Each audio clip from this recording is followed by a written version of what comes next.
एक कहावत है ना कि खाने के दांत अलग और दिखाने के दांत अलग। बिल्कुल वही हो रहा है दिल्ली में।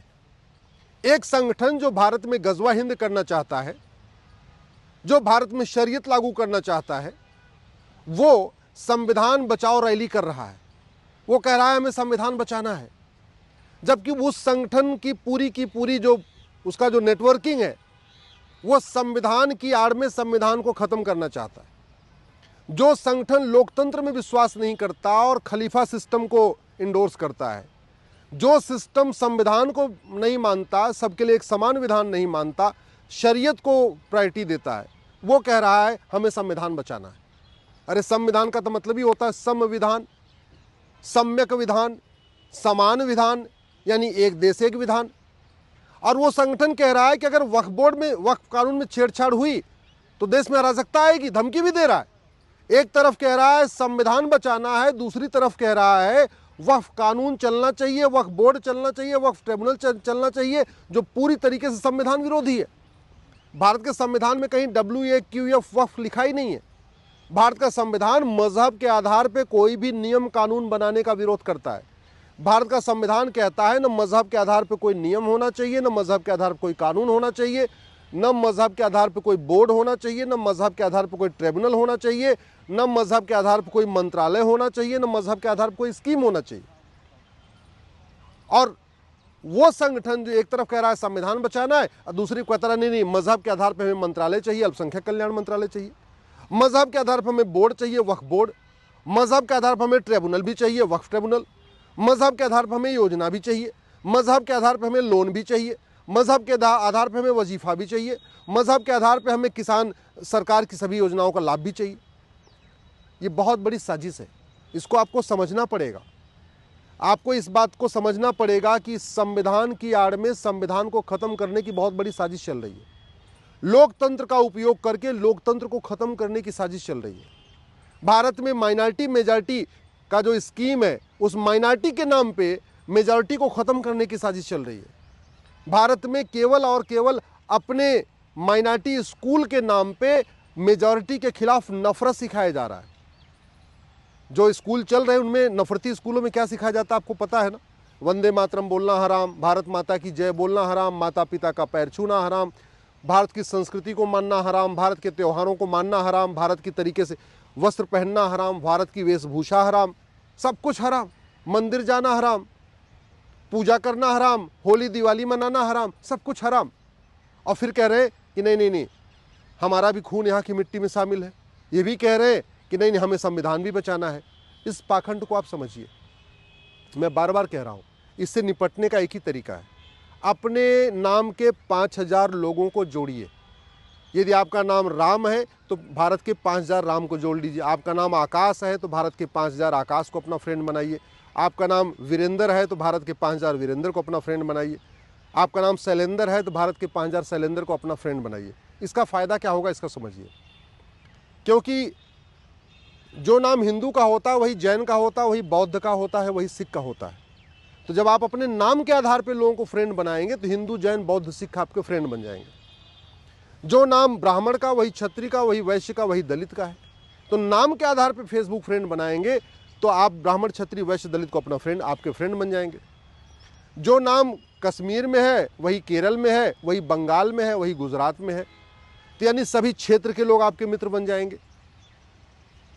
जितने भी गोत्र हैं नाम सब में वो मिल जाएंगे, तो सभी गोत्र वाले भी आपके दोस्त बनेंगे, सभी क्षेत्र वाले भी आपके दोस्त बनेंगे, सभी भाषा वाले भी आपके दोस्त बनेंगे, और सभी जाति वाले भी आपके दोस्त बन जाएंगे, सभी भारतीय पंथ वाले भी आपके दोस्त बनेंगे। तो कहते नहीं, बटेंगे तो कटेंगे और जुड़ेंगे तो सुरक्षित रहेंगे। तो जोड़ने का सबसे बढ़िया तरीका है आपके अपने नाम के 5000 लोगों को अपना दोस्त बना लीजिए।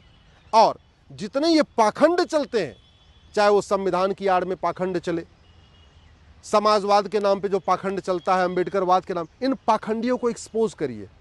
अभी आपको तो पता है कि हाँ सही क्या है और पाखंड क्या है, लेकिन आपके नाम के बाकी लोगों को नहीं पता। इसलिए मैं कह रहा हूँ 5-5 हज़ार फेसबुक फ्रेंड बनाइए। और एक बात याद रखिएगा, ये जितने वाद हैं ना, ये भारत में इसलिए चल रहे हैं कि हाँ हिंदू बहुसंख्यक है। लोहिया जी ने समाजवाद शुरू किया, समाजवादी पार्टी बनाया, और ये समाजवाद लोहिया जी का नाम कौन लेता है? केवल हिंदू ही लेते हैं। पाकिस्तान, अफगानिस्तान, बांग्लादेश में लोहिया जी का कोई नाम लेवा नहीं है। वहाँ लोहिया जी की न कोई जयंती मनाता है न पुण्यतिथि मनाता है। अम्बेडकरवाद ये जो चल रहा है ना, एक बात याद रखिएगा, बाबा साहब अम्बेडकर का नाम लोग भारत में लेते हैं। पाकिस्तान, अफगानिस्तान, बांग्लादेश में कोई ना अम्बेडकरवादी है ना कोई अम्बेडकर जी की जयंती मनाता है, पुण्यतिथि मनाता है। ये गांधीवाद भारत में ही चल रहा है क्योंकि हिंदू बहुसंख्यक है। पाकिस्तान, अफगानिस्तान, बांग्लादेश में ना कोई गांधीवादी है और न वहाँ पे गांधी जी की जयंती और पुण्यतिथि मनाई जाती है। ये जो नेहरूवाद है ना, ये नेहरूवाद वहीं चल रहा है जहाँ हिंदू बहुसंख्यक है। पाकिस्तान, अफगानिस्तान, बांग्लादेश में नेहरूवाद भी नहीं चलता, वहाँ केवल जिन्नावाद चलता है।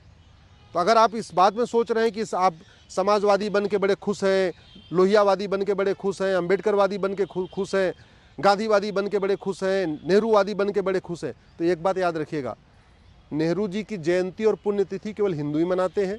गांधी जी की जयंती और पुण्यतिथि केवल हिंदू ही मनाते हैं। लोहिया जी की जयंती और पुण्यतिथि केवल हिंदू ही मनाते हैं। बाबा साहब अम्बेडकर की जयंती और पुण्यतिथि केवल हिंदू ही मनाते हैं। इसलिए किसी गलतफहमी मत रहिएगा। जो लोग आपके गलतफहमी में हैं उनकी गलतफहमी दूर करने का एक ही तरीका है, आप सोशल मीडिया का उपयोग करिए। भाई सबसे मिल के समझाना बड़ा मुश्किल है ना, तो इसलिए सबसे अच्छा तरीका क्या है, आप दिल्ली में रहते हैं या जहाँ पे भी रहते हैं, वहीं बैठे बैठे अपने नाम के 5000 लोगों को जोड़ लीजिए और जोड़ के उनको सही बात बताना शुरू करिए। जो वीडियो आपको सही लगता है अपने फेसबुक पे डाल दीजिए, जो बात आपको सही लगती है अपने व्हाट्सएप पे डाल दीजिए, जो बात आपको सही लगती है अपने स्टेटस पे लगा दीजिए, जो बात आपको सही लगती है अपने ट्विटर पे डाल दीजिए। लेकिन जागरूक बनाइए, क्योंकि बहुत बड़ा पाखंड, वो संगठन जो भारत में गजवा हिंद करता है, वो संगठन जो आतंकवादियों का समर्थन करता है, वो संगठन जो अलगाववादियों का समर्थन करता है, वो संगठन जो घुसपैठियों की मदद करता है, वो संगठन जो जिहादियों की मदद करता है, वो दिल्ली में बैठ के संविधान बचाओ मार्च निकाल रहा है, संविधान पे बचाने की बात कर रहा है। इससे बड़ा और पाखंड क्या हो सकता है? वो संगठन जो कहता है याकूब मेनन को गलत फांसी हुई, वो संगठन जो कहता है अफजल गुरु को गलत फांसी हुई, वो संविधान बचाने की बात कर रहा है। आंख में धूल झोंका जा रहा है। और ये जो जय भीम जय मीम का नारा है ना, एक बार गूगल करिएगा, जोगेंद्र नाथ मंडल, अश्विनी उपाध्याय, मेरा उस पर एक आर्टिकल है, दैनिक जागरण में छपा हुआ है। बाबा साहब अम्बेडकर भारत के प्रथम कानून मंत्री थे और जोगेंद्र नाथ मंडल पाकिस्तान के प्रथम कानून मंत्री थे। और जोगेंद्र नाथ मंडल 6 महीने के अंदर इस्तीफा दे के भाग आए थे। केवल सत्ता के लिए उन्होंने भारत से गद्दारी किया और जाके जिन्ना से मिल गए थे, और सत्ता के लिए उन्होंने भारत के कई जिलों को पाकिस्तान में मिलवा भी दिया था। और नतीजा क्या हुआ, उनके चक्कर में हजारों की संख्या में दलित मारे गए, हजारों की संख्या में दलित बहन बेटियों का बलात्कार हुआ था। तो ऐसे ये जय भीम जय मीम के नारे में मत फंसिएगा। ये जितना चल रहा है वो कुल मिला के एक बहुत बड़ा खेल चल रहा है। घुसपैठ बहुत तेज़ी के साथ कराई जा रही है, घुसपैठियों को बसाया जा रहा है। घुसपैठ तभी रुकेगी जब कठोर कानून बनेगा। 10,000 हिंदुओं का प्रतिदिन धर्मांतरण हो रहा है, उसमें क्रिश्चियन कन्वर्जन भी हो रहा है, इस्लामिक कन्वर्जन भी हो रहा है। ये तभी रुकेगा जब कठोर कानून बनेगा। 90,000 बच्चे रोज़ पैदा हो रहे हैं, 90,000 बच्चों में से हिंदू मात्र 45,000 के आसपास पैदा हो रहे हैं। तो ये भी बहुत बड़ा खतरा है, जनसंख्या विस्फोट भी बहुत बड़ा खतरा है। नशे के जरिए हमारे युवाओं को बर्बाद किया जा रहा है, यंग जनरेशन को बर्बाद किया जा रहा है। पूरे हमारा धन भी जा रहा है, हमारा धर्म भी जा रहा है, हमारा पैसा भी जा रहा है, बच्चा पैसा भी उड़ा रहा है और वो नशेड़ी बन के सनातन से भी दूर हो रहा है। पोर्नोग्राफी के जरिए बहुत बड़ी तरीके से प्लान में पोर्नोग्राफी फैलाई जा रही है, अश्लीलता फैलाई जा रही है, रील के लिए विदेशी फंडिंग आ रही है। तो ये जो अश्लीलता है, जो नशा है, जो घुसपैठ है, जो धर्मांतरण, जनसंख्या विस्फोट, इसके खिलाफ आवाज़ उठाइए, कठोर कानून की मांग करिए। कानून बदले बिना कुछ नहीं होगा। मैं आपसे बार बार कह रहा हूँ, दल गुलामी छोड़ दीजिए, पार्टियों की गुलामी छोड़ दीजिए, अपने बच्चों की चिंता करिए, अपने फ्यूचर की चिंता करिए। और एक बात याद रखिएगा, अफगानिस्तान वालों ने जो सोचा नहीं था वो सब कुछ हुआ। पाकिस्तान में रहने वालों ने जो सोचा नहीं था वो सब कुछ हुआ। बांग्लादेश में रहने वालों ने जो कुछ नहीं सोचा था वो सब कुछ हुआ। कश्मीर में रहने वालों ने जो कुछ नहीं सोचा था वो सब कुछ हुआ। और आज की डेट में पाकिस्तान, अफगानिस्तान, बांग्लादेश, मालदीव तो छोड़िए, भारत के 9 राज्यों में हिंदू खत्म हो चुके हैं। 800 जिलों में से 200 जिलों में ख़त्म हो चुके हैं।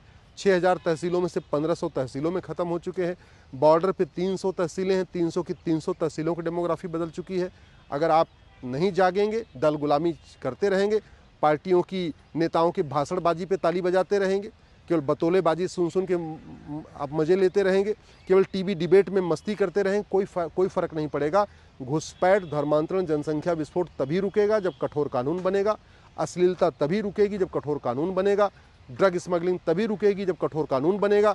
सड़कों के किनारे जो अवैध निर्माण हो रहा है, मज़ारें बन रही हैं, दरगाहें बन रही हैं, वो तभी रुकेगा जब कठोर कानून बनेगा। घुसपैठिए तभी भागेंगे जब कठोर कानून बनेगा। अलगाववाद, कट्टरवाद, जिहाद तभी रुकेगा जब कठोर कानून बनेगा।